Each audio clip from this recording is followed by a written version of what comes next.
Bâti à la fin des années 70 pour désengorger Abidjan, la capitale économique, Yamoussoukro, capitale politique au centre de la Côte d'Ivoire, avait été doté de voiries structurant un réseau, répondant ainsi aux besoins de cadres de vie agréable pour l'habitat, le commerce et les services. Mais aujourd'hui, la ville d'Oufouette-Boigny, père fondateur, souffre de ses infrastructures routières, des voies impraticables tant en saison sèche qu'en saison pluvieuse. Tout est gâté. Moufette aussi, s'il pleut, on ne peut même pas passer là-bas. Les femmes même ne peuvent pas vendre. Yamoussoukro n'était pas comme ça avant. Nous, on vend l'eau avant le temps de fouet. On finit de vendre l'eau à la grande gare. On ramène les sachets. On se met en rang, on ramasse les sachets avant d'aller à la maison. Regarde Yamoussoukro aujourd'hui.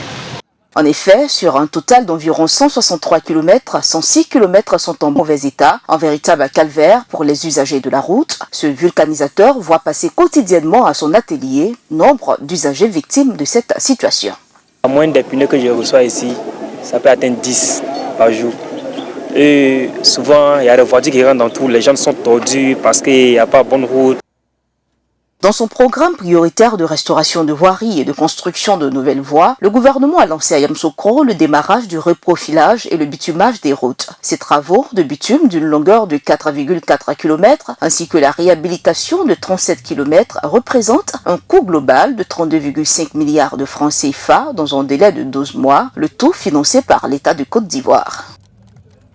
En outre, les difficultés que vous connaissez avec la route internationale qui traverse la ville de Yamoussoukro et fait l'objet de beaucoup d'accidents.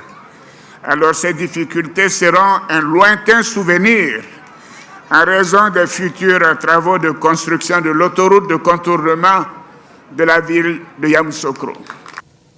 Ce programme, conjugué avec la construction de l'autoroute Yamoussoukro-Tébissou-Boaké au centre du pays et le renforcement de la route Yamoussoukro-Boiflé-Daloa, devrait avoir un impact positif dans le district de la capitale politique ivoirienne.